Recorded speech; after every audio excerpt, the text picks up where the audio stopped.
دویم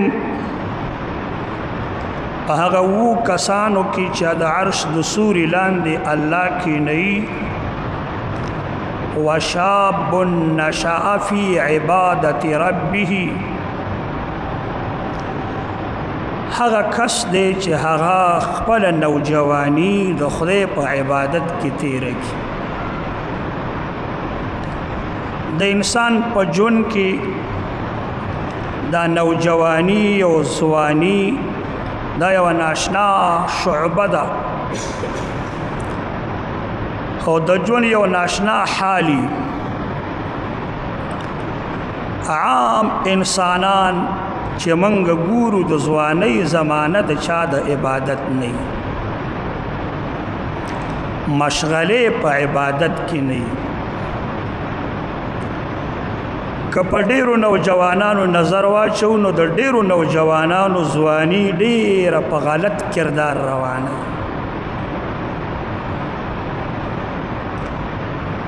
او کله چا نه تپوس کې پلار یې موي الک دی مور یې موي الک د ټول کور خلک لګي یاره الکان دي نو لیکن پلاروم دیندار نه دی چې داسې خبرې کوي او نمور دیندار ده که چېرته پلار او مور کې دینداري وي نو دی به ویلې وي چې د ځوانۍ زمانه خو د عبادت همدا دور دی او ته چې د ځوانۍ زمانه په داسې تېره کې نو تا ته یقین شته دی چې ته به بوډا کېږي او بیا به ته د خدای دپاره په عبادت شروع کې د بوډا کېدو تا سره چېرته علاج د ځان له کړی نه معاشره کې خلکو دا خیال دی چې بس الکولي ده الکان وګوره یاد ولرئ د قیامت د ورځې د سختې ګرمۍ د بچاو کې دویم انسان هغه نوجوان دی چې نوجوانی تیره کړي د خدای په عبادت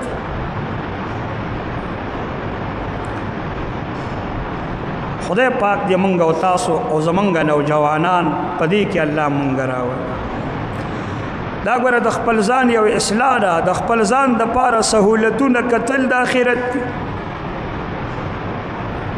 بچو له خو دې مزدوري پسې منډې وو که چېرته خدای له سرکاري نوکري پیدا کړي دا ولې سهولت پکې که باران و که باران نو د ده دیړې واوړې او که لاړه او که لا نړه د ده تنخوا واوړېده